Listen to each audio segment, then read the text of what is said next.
승리하시는 여러분들의 삶이 되시길 바랍니다. 우리 옆 사람들과 한번 이렇게 인사하겠습니다. 우리는 예수님의 제자입니다.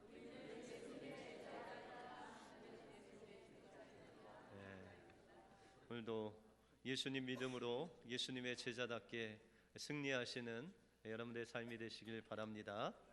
랭크라는 사업가가 있었습니다. 그는 주야로 자신의 사업을 위해서 열심히 일했고 또한 그 사업이 잘 되기 위해서 시간을 많이 투자했습니다. 그런데 그는 늘 그 사업하는 가운데 고민과 걱정거리가 있었습니다.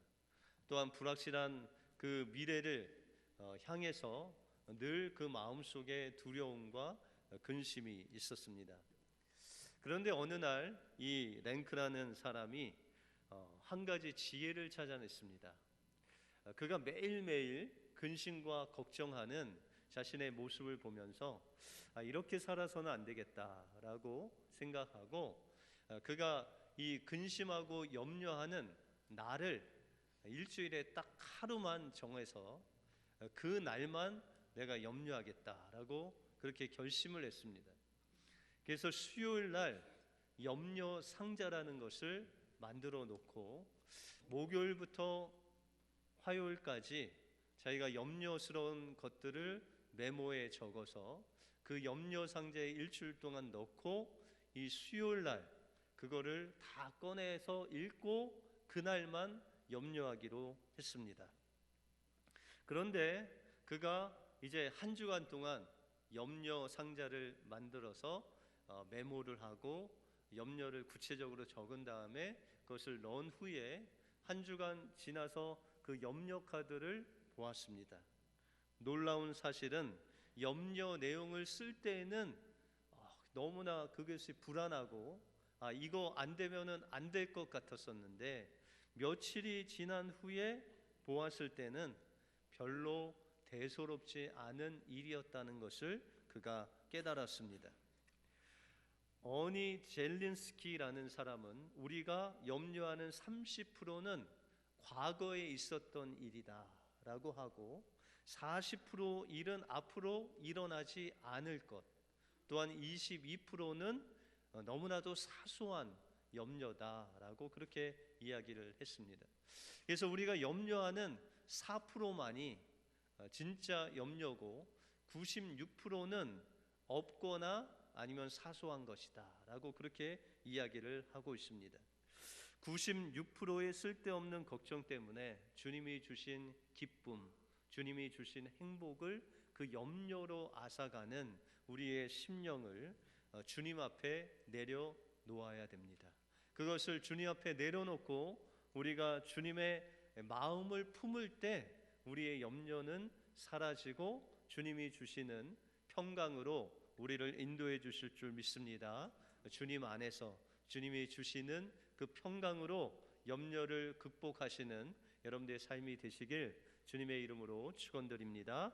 오늘 본문을 통해서 우리가 예수님의 제자로 또한 우리가 다가오는 그 근심과 염려를 어떻게 극복할 수 있는지 오늘 본문을 통해서 살펴보겠습니다. 먼저 예수님의 제자가 되기 위해서는 천지의 주제이신 아버지께 우리의 육체의 필요를 맡겨드려야 됩니다.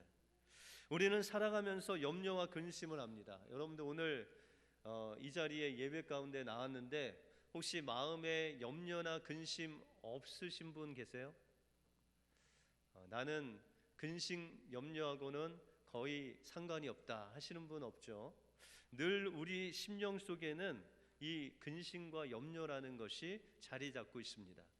근데 하나님께서 이 우리를 만드실 때 이 염려와 근심을 준 것이 아니라 우리가 하나님 앞에 불순종함으로 이 염려와 근심이 우리 마음속에 들어왔다는 것입니다. 창세기 3장에 보시면은 아담과 하와가 하나님이 먹지 말라 한 선악과를 먹은 후에 그 마음속에 두려움이 생겼습니다. 그래서 스스로 두려움이 생겨서 하나님이 오실까봐 나무 뒤에 숨었습니다. 아담아, 아담아 부르시는 그 하나님의 음성을 듣고도 하나님 앞에 나가지 못했습니다. 아담은 하나님께 말씀드리기를 제가 벗었으므로 두려워하여 숨었다라고 그렇게 말하고 있습니다. 여러분들, 근심과 두려움과 염려는 우리가 하나님 앞에서 범죄함으로 우리 심령 속에 들어온 사단이 준 마음이 바로 염려와 근심과 두려움이다라고 말할 수 있다는 것입니다. 그런데 오늘 본문을 통해서 주님은 이 염려와 근심을 이길 수 있는 비결이 있다라고 말씀하고 있습니다. 오늘 25절에 보시면 그때 예수께서 대답하여 가라사대 천지의 주제이신 아버지여 이것을 지혜롭고 슬기 있는 자들에게는 숨기시고 어린 아이들에게는 나타내심을 감사하나이다 라고 말씀하고 있습니다. 우리의 심령 속에 근심과 걱정이 올 때 우리가 하나님의 제자, 예수님의 제자로서 이 근심과 걱정을 이길 수 있는 힘이 먼저 우리가 주님 앞에서 어린 아이가 되는 것입니다. 여기서 어린 아이라고 했을 때는 우리가 육체적으로 어린 아이로 돌아간다라는 것이 아니라 어린 아이와 같이 하나님 앞에서 근심 없는, 하나님을 의지함으로 근심 없는 삶을 살아야 된다라고 말씀하고 있다는 것입니다. 여러분들, 어린아이의 특징이 뭘까요? 어린아이 특징. 혹시 여러분들 손주들 이렇게 요새 보시느라고 힘드시죠? 근데 그 손주들이 좀 자라서 말을 합니다. 뭐 2살, 3살, 4살 있으면 말을 하죠. 근데 그 어린아이가, 손주들이 혹시나 여러분들 향해서 할아버지, 할머니, 우리 내일 점심은 뭘 먹죠? 근심하는 아이들 있으세요? 네, 없죠.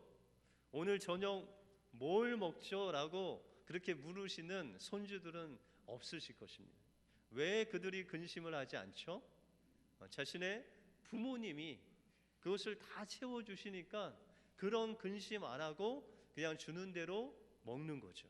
바로 하나님께서 원하시는 우리의 삶의 모습이 바로 이 어린아이와 같이 우리의 염려와 근심을 그 하나님 아버지께 다 맡기고 우리 오늘의 삶을 살아가는 것, 그것이 바로 하나님이 원하시는 어린아이의 모습이다라고 말씀하고 있다는 것입니다. 근데 오늘 성경 본문에 보시면은 이 어린아이와 반대되는 사람들이 나옵니다. 25절에 보시면 지혜롭고 슬기 있는 자다라고 말씀하고 있습니다. 여러분들, 보통 우리가 슬기 있고 지혜롭다 하면은 좀 긍정적으로, 그죠?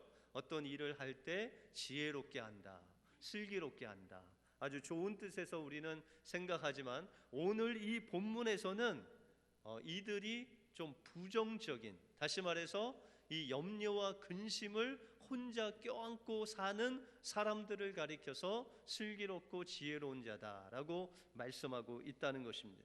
그러면 이들은 누구입니까? 이들은 천지의 주제이신 하나님을 인정하지 않고 자신의 생각과 자신의 판단을 절대시하고 내 인생의 주인은 하나님이 아닌 바로 나다라고 살아가는 모든 사람들을 오늘 지혜롭고 슬기 있는 자라고 말씀하고 있다는 것입니다. 여러분들, 마태복음 6장에 보시면 하나님께서 이렇게 염려하고 근심하는 사람들을 바라보면서 공중의 새를 보라, 저들은 심지도 않고 거두리도 아니하되 천부께서 다 먹이신다라고 말씀하시면서 들에 핀 백합화를 보라, 저가 수고도 아니하고 길쌈도 아니하나 하나님께서 이것들 다 입히신다라고 말씀하고 있습니다. 여러분들, 공중에 나는 새가 수고하지 않나요? 수고하나요? 그냥 가만히 있으면 먹을 게 막 떨어지나요? 새한테? 그렇지 않죠. 여러분들, 간혹간에 여러분들 집에 새가 둥지를 짓는 거 보셨어요?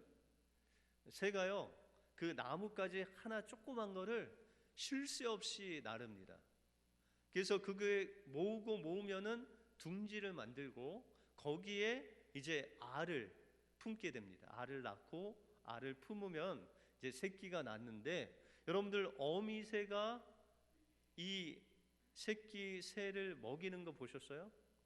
그 어미새가 날아가서 이 벌레를 딱 잡아요. 그리고 그 부리 안에 넣고 아주 잘근잘근 씹습니다. 그리고 그것을 이 새끼 새에게 와서 뱉습니다. 그러면 그 새들이 그 어미새가 준 그 양식을 그냥 엄청나게 쪼아서 먹습니다. 여러분들 새들이 이렇게 수고하잖아요. 그죠? 집도 짓고 또 자기 그 자식들을 먹이고 또 그 자식들을 위험에서 지키고, 이런 수고와 최선을 다하는 그 새의 모습이 있는데, 새에는 뭐가 없다는 거예요? 근심이 없다는 거예요. 염려도 없다는 거예요. 그러나 수고와 최선을 다한다는 거예요. 주님께서 말씀하시는 이 어린아이의 모습은 우리가 수고하지 않고 최선 다하지 않고 일하지 않는 것, 그걸 원하시는 것이 아니라 하나님께서 우리에게 맡겨주신 일, 최선을 다하고 수고를 다해서 하나님 앞에서 성실하게 믿음으로 우리가 그 일을 감당하지만, 그 새와 같이 들에 핀 백합화와 같이 내일 일을 염려하지 않는 그 모습이 바로 천지의 주제 되신 우리 아버지 하나님을 믿고 염려하지 않고 온전히 주님만을 의지하며 살아가는 그런 하나님의 어린아이와 같은 제자들의 모습이다라고 말씀하고 있다는 것입니다. 그러므로 우리의 육신의 피로는 주님께 다 맡겨드리고, 하나님께서 우리에게 주신 수고와 또한 일과 최선을 다하여 주님을 의지하며 살아갈 때 하나님께서는 여러분들이 필요한 것을 넉넉히 채워주실 줄 믿습니다. 하나님의 은혜가 우리에게 필요합니다. 그 은혜를 구하고 주님만 의지하심으로 여러분들 마음속에 근심 걱정 없고 하나님께서 주시는 놀라운 평강이 넘치는 예수님의 제자 되기를 주님의 이름으로 축원드립니다. 다음으로 예수님의 제자 되기 위해서는 온유한 마음과 겸손을 주님께 배워야 됩니다. 우리가 근심하고 염려하는 문제는 우리의 육신의 필요, 먹는 것, 마시는 것, 입는 것 외에 우리가 누구인가, 나의 정체성의 문제 때문에 우리가 염려하며 근심할 때가 있다는 것입니다. 여러분들 혹시 여러분들은 누구십니까? 물으면은 어떻게 대답하시겠습니까? 여러분들은 하나님의 형상대로 지어진 하나님의 자녀입니다. 그래서 예수님은 온 천하보다도 여러분들 한 생명이 귀하다라고 말씀하셨습니다. 그래서 베드로전서 2장 9절에 보시면 오직 너희는 택하신 족속이요 왕 같은 제사장들이요 거룩한 나라요 그의 소유된 백성이다라고 말씀하셨습니다. 그런데 때때로 인간이 하나님 없이 살아갈 때 우리가 누구인가를 잊어버린다는 거예요. 하나님 없이 사는 인생들은 하나님 안에서 내가 누구인가를 찾지 아니하고 남과 비교해서 나의 정체성을 찾으려고 한다는 것입니다. 그래서 하나님 없는 사람들은 내 존재 가치를 찾는데 어디서 찾느냐? 내가 얼마나 가졌느냐? 내가 얼마나 높은 사회적 위치를 가졌느냐? 때로는 내 자녀가 얼마나 잘 됐느냐에 나의 존재 가치를 증명하려고 한다는 것입니다. 그래서 하나님이 없이 사는, 자신의 정체성이 없는 사람들은 남과 비교함으로 때로는 남을 비판하고 때로는 남을 정죄하면서 내가 남보다 괜찮은 사람이다라는 것을 증명하려고 합니다. 그런데 아무리 가져봐도, 아무리 높이 올라가도, 아무리 자녀가 잘 되는 것 가지고 내 정체성을 증명하려고 해도 그것은 부질없는 일이라는 것입니다. 그런데 주님께서 이 근본적인 우리의 정체성을 해결해 주시는 것은 바로 주님의 마음을 품는 것입니다. 여러분들 29절에 보시면 나는 마음이 온유하고 겸손하다. 우리가 예수님의 마음을 품을 때 어떤 마음을 품어야 되냐? 주님의 온유하심과 겸손함을 품을 때 우리는 하나님 앞에서 우리의 정체성을, 우리가 하나님의 자녀라는 것을 당당히 고백할 수 있는 주님의 제자가 될 수 있다라고 말씀하고 있습니다. 여러분들, 온유라는 것은 원래 뜻은 상대방을 그대로 수용하다라는 뜻입니다. 여러분들, 모세가 처음부터 온유하지 않았죠? 왜요? 그가 자신이 누군지, 또한 상대방이 누군지, 또한 하나님이 누구신지를 알지 못했기 때문에 그는 온유하지 않았습니다. 그래서 그가 자신의 백성인 히브리 민족을 애국 군사들이 막 괴롭힐 때 그가 나가서 그를 쳐서 죽였습니다. 왜요? 자신이 누군지 알고 그들을 구원할 구원자로 알고 그 행위를 했습니다. 그런데 알고 보니 자신이 구원자가 아니라는 것을 알았습니다. 그리고 그는 40년 동안 도망자가 되어서 결혼을 하고 장인의 양을 40년 동안 치게 됩니다. 그리고 그는 그가 누군지를 알게 됩니다. 그는 양을 치는, 자신은 죄인으로서 죽을 수밖에 없는 연약한 인생인 것을 그가 알게 됩니다. 그리고 그의 인생을 주관하시는 분, 그의 민족을 구원하시는 분은 자신이 아니라 그를 만드신 히브리 민족의 하나님이신, 만유의 주제이신 하나님이 바로 구원자라는 것을 알게 됩니다. 그때 그는 온유해지고 하나님께서 맡겨주신 그 일을 감당할 수 있는 능력이 생겼습니다. 왜요? 그는 자기가 누군지를 알게 되었기 때문입니다. 또한 주님께서 우리에게 겸손의 마음을 주시길 원합니다. 여기서 겸손이라는 영어 단어는 humility라는 단어입니다. 근데 이 humility라는 단어는 휴머스라는 단어에서 나왔는데, 이 휴머스라는 원뜻은 땅에서 나왔다라는 뜻입니다. 그럼 여러분들, humility와 우리 인간을 이야기하는 human이라는 그 영어 단어의 뜻은, 우리 인간이라는 뜻은 흙으로부터 온 존재다라는 것입니다. 다시 말해서 우리 시편에도 말씀했듯이 우리 인간은 한 번 죽는 것은 하나님께서 정하신 것이다.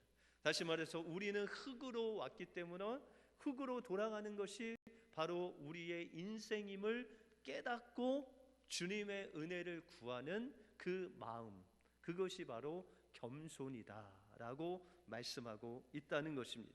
예수님은 하나님의 아들이심에도 불구하고 그는 상대방을 있는 그대로 수용했습니다. 하나님이 누구신지를 알았고 하나님께서 말씀하시는데 그는 죽기까지 복종하셨습니다. 그리고 하나님의 아들이셨지만 인간으로 이 땅에 오셔서 십자가에 죽기까지 그의 인생을 하나님 앞에 드린 겸손의 극치가 바로 예수님의 삶이었다는 것입니다.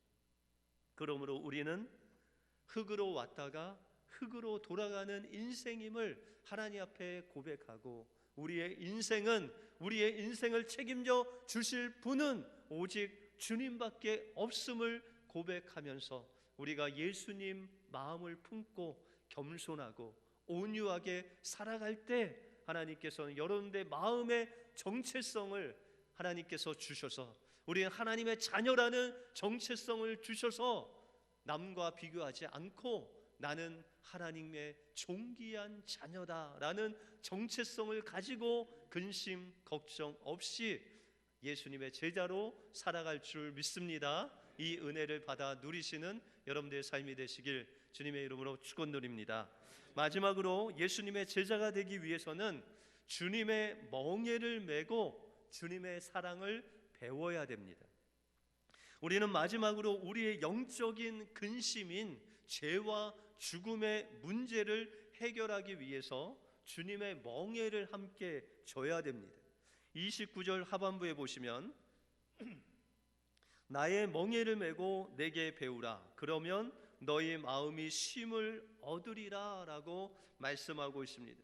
주님께서 우리에게 우리의 죄짐, 그 죄의 멍에를 벗어 내려놓고 주님의 멍에를 메라 라고 말씀하고 있습니다.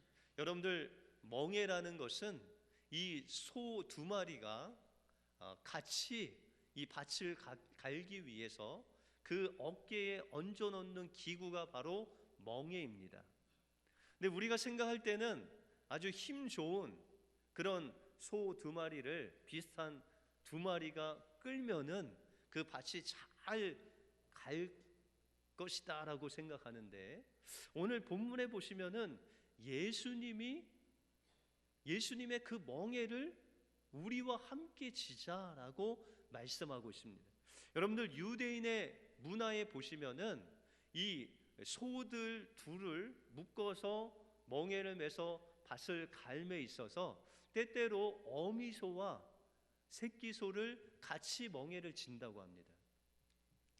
여러분들, 왜 그렇게 지냐면 그 어미소가 밭을 가는 것을 그 옆에서 보면서 배우는 훈련을 시키기 위해서 어미소와 새끼소를 같이 멍에를 지게 한다고 합니다.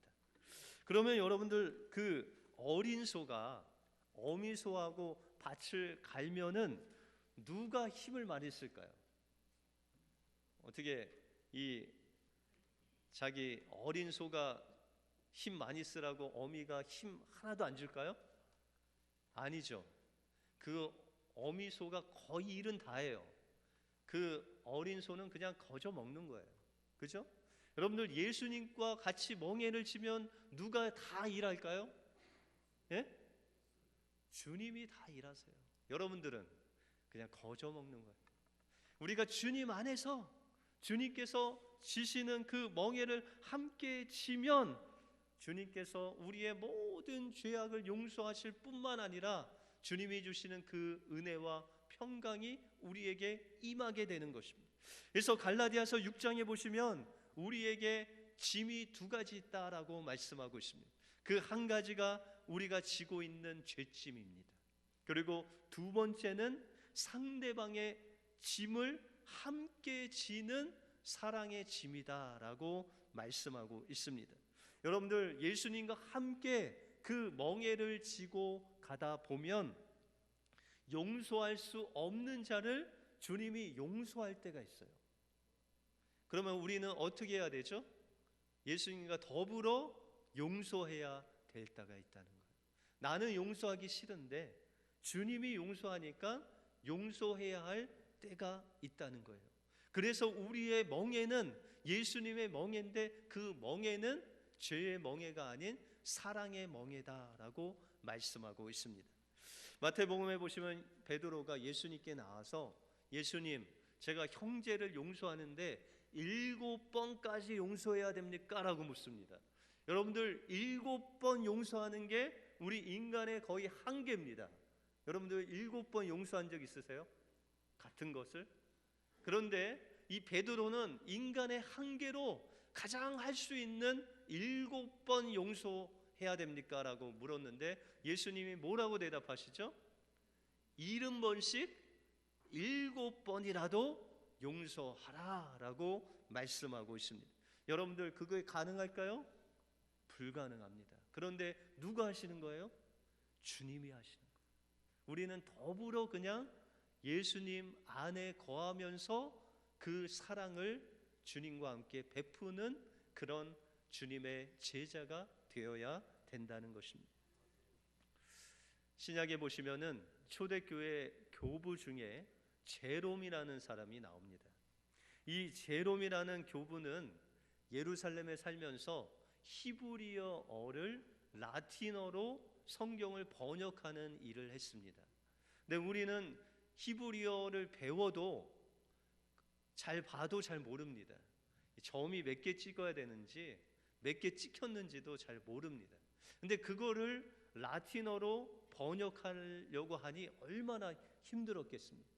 그러니까 이 교부인 제롬이 정말 하나님 앞에 사모하는 마음으로 간절히 주님의 은혜를 구하는 마음으로 이 성경을 번역하면서 하나님께 기도하는 중에 어느 날 예수님을 만났습니다. 여러분들 기도 가운데 이분이 예수님이다라는 것을 제롬이 만나서 예수님을 너무나도 기뻐합니다. 예수님 환영합니다. 예수님 어떻게 여기까지 누추한 곳까지 오셨습니까? 라고 하면서 예수님을 막 반기면서 이 제롬이 제가 예수님께 뭔가 드리고 싶습니다 라고 그렇게 이야기를 하는 것입니다. 예수님 혹시 먹을 것이 필요하세요? 그랬더니 예수님이 나는 음식이 필요 없다.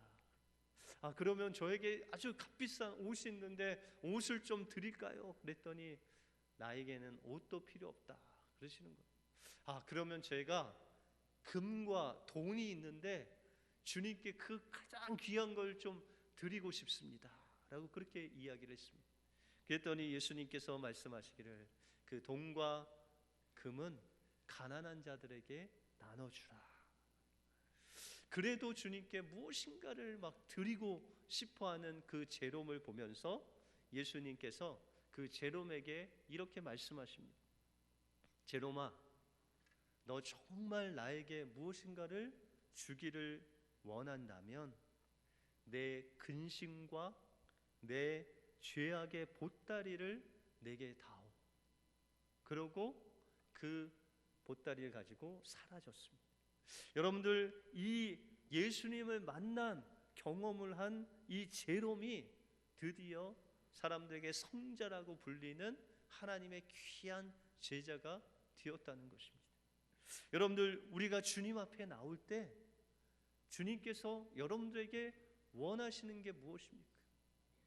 아리따운 옷을 입고 오고 엄청난 헌금을 들고 오고 그것을 주님께서 원하시는 것이 아니라 여러분들의 근심 보따리, 여러분들의 염려 보따리, 여러분들의 죄악의 보따리를 가지고 주님 앞에 나와서 주님의 십자가 앞에 내려놓을 때 주님께서는 잘했다 라고 말씀하시면서 우리에게 주님의 사랑의 멍에를 함께 지고 우리와 동행하시는 그 주님을 통해서 우리는 주님의 제자로 변화될 수 있다는 것입니다.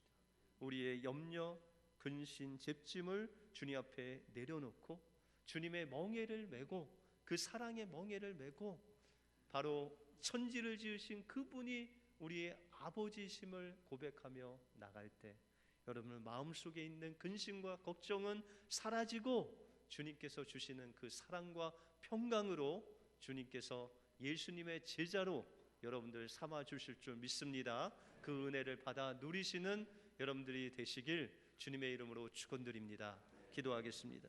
하나님 감사합니다. 오늘도 주님 앞에 우리 모습 이대로 죄 지은 모습 이대로 근심 걱정